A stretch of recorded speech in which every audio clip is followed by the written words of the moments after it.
Assalamualaikum warahmatullahi wabarakatuh. Terima kasih teman-teman masih setia di Rica Kusma ini channel yang biasa membagikan tentang kisah nyata tentang keajaiban sedekah, ilmu parenting, dan kali ini juga saya akan membagikan ilmu parenting yang saya dapatkan sharing dari Ustazah Dr. Aisyah Dahlan. Dan Ustazah ini, Dr. Aisyah Dahlan ini benar-benar sangat bermanfaat ilmunya bagi orang banyak, terutama saya saya merasa sangat bermanfaat sekali. Jadi banyaklah persoalan-persoalan tentang anak dan orang tua terselesaikan dengan ilmu beliau. Sebelumnya saya sudah membagikan tentang gimana apa sih gelombang elektromagnetik itu atau sistem saraf. Yang kedua saat ini akan saya bagikan adalah cara kerja sistem saraf atau gelombang elektromagnetik tadi. Oke. Cara kerja sistem saraf atau gelombang elektromagnetik. Jadi gini, tubuh kita ini adalah tubuh kasar atau tubuh seluler, dan ada tubuh halus disebut juga dengan tubuh bioplasmik. Tubuh halus ini bukan makhluk halus ya, tapi dia nggak kelihatan sih. Jadi tubuh kasar nih yang kelihatan nih. Ini namanya tubuh seluler. Tubuh seluler ini berubah-ubah tapi tidak banyak. Misalnya beratnya pagi 60, sore 60 juga. Kalau nambah nih dari pagi ke sore atau malam paling setengah kilo, nggak mungkin 2 kilo 5 kilo juga ya. Itu namanya tubuh seluler. Terus ada juga namanya tubuh bioplasmik. Tubuh bioplasmik ini berupa gelombang energi yang bentuknya elips. Gelombang energi yang bentuknya elips itu gelombangnya itu ada di depan, ada di atas, ada di samping, dan ada di belakang. Jadi bentuknya elips gitu ya.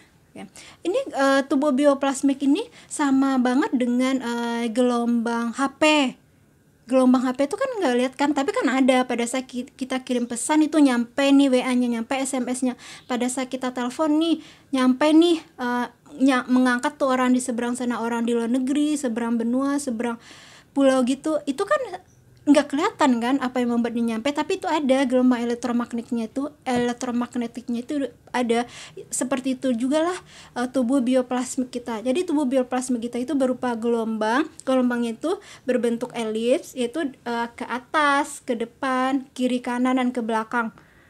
Nah, bahkan HP ternama yang pertama kali muncul Motorola itu sistem cara kerjanya adalah berdasarkan yang tubuh manusia yang gelombang bioplasmik ini ya.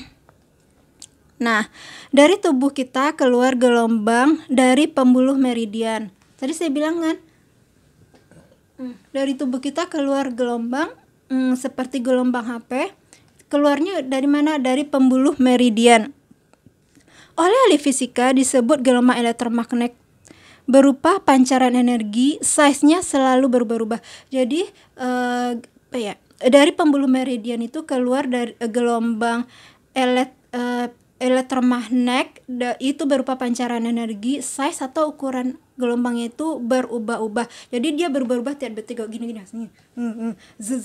Kalau ibu sadar bilang nih, misalnya nih segini, habis itu segini. Itu pendek panjang gelombang energi kita itu tergantung dengan keadaan diri kita, kestabilan diri kita, kesehatan diri kita pada saat itu. Kalau dia sedih, dia pengeluh, dia sakit-sakitan tuh dia gelombang itu pendek loh. Terus kalau dia bahagia, dia sehat, dia senang, itu gelombangnya bakalan panjang. Dan gelombang itu menembus bisa jarak 6 meter, menembus ruangan, menembus tembok gitu loh teman-teman. Udah kebayang ya. Terus badan seluler lebih dinamis dibandingkan dengan badan bioplasmik. Tadi kan saya udah bilangnya nih seluler nih lebih dinamis. Dinamis itu gimana? Dia nggak terlalu banyak perubahan gitu. Misalnya beratnya 60 ya, pagi 60, sore juga 60, mungkin 60 setengah lah, nggak mungkin langsung 70 gitu. Jadi perubahannya itu tidak terlihat ya seperti saya begini nanti sore juga begini, malam juga begini. Tapi kalau bioplasmik itu enggak teman-teman, dia berubah nih, pendek, ada pendek seperti ini, terus biasa panjang tuh pendek lagi, tergantung keadaan kita pada saat itu. Dan itu perubahan gelombang itu adalah per detik. Gelombang elektromagnetik itu keluar dari pori-pori bawah kulit, dari pembuluh meridian. Tadi udah dibilang gelombang itu keluar dari pori-pori bawah kulit, pembuluh meridian. Kalau pori-pori di atas kulit ini kan yang keluar air, minyak, garam ya. Dia pori-porinya di bawah kulit ini dari pembuluh meridian. Orang yang pertama menemukan pori-pori bawah kulit itu adalah seorang dokter dari India yang bernama Dr. Charaka. Makanya disebut dengan cakra. Cakra manusia terdapat kurang lebih 360 cakra. Terus lubang meridian bawah kulit itu berputar. Nah, kan gelombang elektromagnetik di tubuh kita keluar dari bawah kulit ya, pembuluh meridian. Nah, terus gelombang di bawah kulit itu, terus gelombang itu dia seperti apa? Dia berputar tuh. Di gelombang itu pas ada keluar dia berputar. Nah, perputarannya itu kalau dia seperti orang tawaf, perputarannya itu berlawanan dengan arah jarum jam, yaitu ke kiri berlawanan dengan arah jarum jam, maka itu cakranya lagi terbuka, cahayanya makin panjang. Paham ya? Kalau dia berputar searah jarum jam atau berlawanan dengan orang tawaf, maka itu cahayanya semakin memendek karena itu cakranya menutup. Oke. Terus kita bisa loh membuka cakra gitu, beberapa tindakan ya, kegiatan yang bisa membuka cakra seperti pijat, dikerok, akupuntur, bekam adalah beberapa teknik agar pembuluh meridian tidak tersumbat atau tertutup. Nih kalau kita lagi pilek nih kan enaknya makan yang panas-panas ya. Karena apa? Karena pembuluh meridiannya akan terbuka. Kalau makan yang panas, yang hangat itu pembuluh meridiannya akan terbuka. Makanya tadi dikerok, dipijat gitu kan. Terus apa yang kita ucapkan jalan di badan kita lewat sistem saraf. Kemudian memerintahkan badan seluler untuk berbuat. Oke. Jadi inilah hubungannya, apa sih yang kita pikirkan akhirnya terjadi pada kita. Itu tadi ya. Apa yang kita ucapkan, apa yang kita pikirkan, apa yang kita dengarkan itu jalan ke tubuh kita, dan di tubuh kita itu memaksa badan seluler, badan nyata kita ini untuk melakukannya. Misalnya nih, saya marah sama ini, saya akan memakinya. Kita pikirkan, kita ucapkan, akhirnya kita maki dia loh gitu loh. Terus selain itu akan di broadcast oleh badan bioplasmik alam semesta seperti HP terkirim. Nah, jadi pesan tadi, apa yang kita pikirkan, apa yang kita ucapkan, apa yang kita dengarkan itu kan jalan ke tubuh ya, melalui sistem saraf, melalui batang otak, ke susum tulang belakang, ke saraf tepi gitu, jalan ke sistem tubuh. Terus dia keluar melalui pembuluh meridian tadi berupa gelombang tadi ya, berupa gelombang itu. Terus gelombang tuh terberkas lah ke alam semesta, terberkas ke alam semesta seperti kita kirim SMS atau WA gitu teman-teman. Kan terkirim tuh kan dia nggak lihat, kita nggak lihat tapi terkirim gitu kan. Tapi kalau kita ngirim barang lewat pos kan kelihatan barangnya. Tapi kalau kita kirim surat melalui pos kan kelihatan nih suratnya, barangnya. Tapi kalau kita kirim pesan surat melalui WA kan nggak kelihatan ya terkirimnya. Seperti itulah cara kerjanya ya meridian. Tubuh punya sifat seperti magnet, yaitu menarik apapun, baik dia positif dan negatif. Jadi tubuh kita ini mempunyai sifat seperti magnet, menarik hal yang positif dan negatif. Apa yang ditariknya? Yang ditariknya itu adalah apa yang kita ucapkan, apa yang kita pikirkan, apa yang kita dengarkan. Dia menarik seperti apa yang ada dalam tubuh kita. Jadi dia menarik hal yang sama dengan yang kita ucapkan, yang kita pikirkan, yang kita dengarkan, menarik sesuai dengan gelombang yang ada dalam tubuh kita. Nah, ini tubuh kita ini tadi kan ada nih bilang nih, tubuh kita ini seperti magnet loh, menarik hal-hal yang positif atau yang negatif yang ada, yang seperti yang dalam pikiran kita, yang kita ucapkan. Emang iya ya tubuh manusia ada magnetnya? Ada teman-teman. Magnet tuh kan zat besi itu dapatkan dari makanan, dari sayuran hijau, dari hati ayam, dari hati kambing.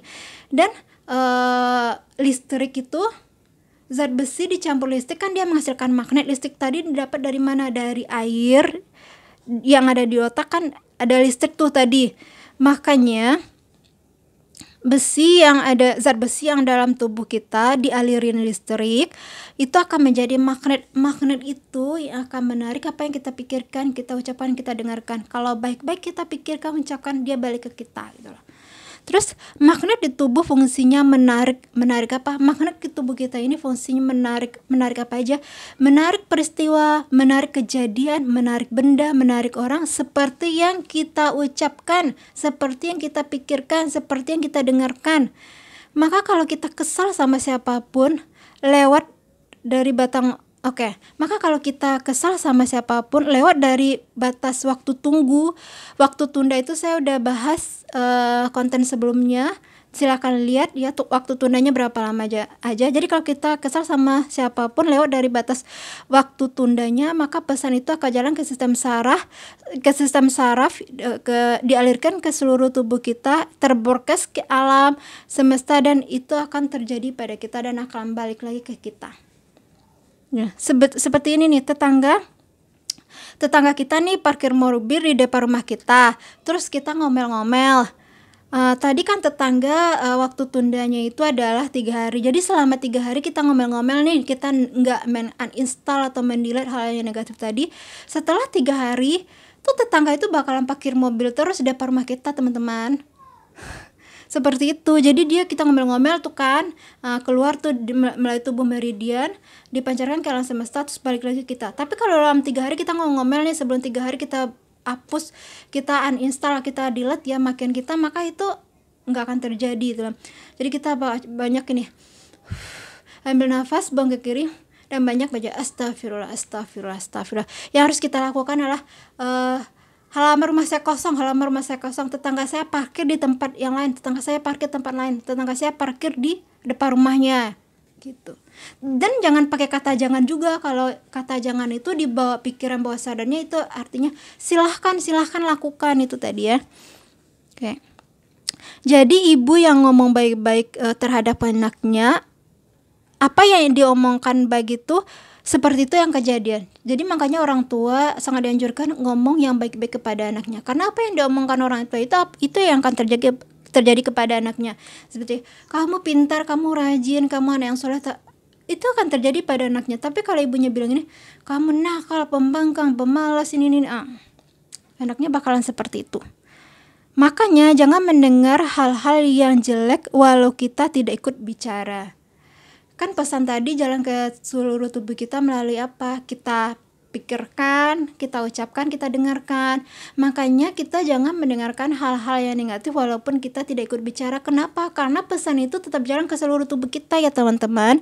Jalan ke seluruh tubuh kita, habis itu keluar melalui pembuluh meridian, dipancarkan ke alam semesta dan balik lagi kepada kita. Nah, kemudian adalah teknik memutus hal-hal negatif dengan baca astagfirullah tadi yang seperti saya bilang, baca astagfirullah, ambil nafas, buang ke kiri, baca astagfirullah. Keunikan istighfar menurut peneliti adalah dengan cepat bisa menghapus kalimat-kalimat sebelumnya. Kalimat apa? Kalimat negatif sebelumnya itu ya. Makanya astagfirullah itu, ya Allah ampunilah dosaku tadi. Ampunilah dosaku ya Allah. Terus menurut para ahli, perasaan negatif itu bentuknya sebuah energi. Supaya cepat terdelete, selain kalimat-kalimat taubat seperti istighfar, disuruh juga tarik nafas panjang, sehingga nafas panjang itu membuat jadi selain baca kalimat taubat seperti istighfar tadi ya, bisa juga ambil nafas panjang, buang ke kiri. Bagaimana menurut teman-teman dengan ini konsep cara kerja gelombang elektromagnetik ini? Apakah persis seperti yang teman-teman rasa atau gimana? Silakan share di kolom komentar ya. Ketemu dengan video berikutnya, itu nama gelombang-gelombang elektromagnetik yang ada dalam tubuh, pembawa pesan tubuh kita. Assalamualaikum warahmatullahi wabarakatuh.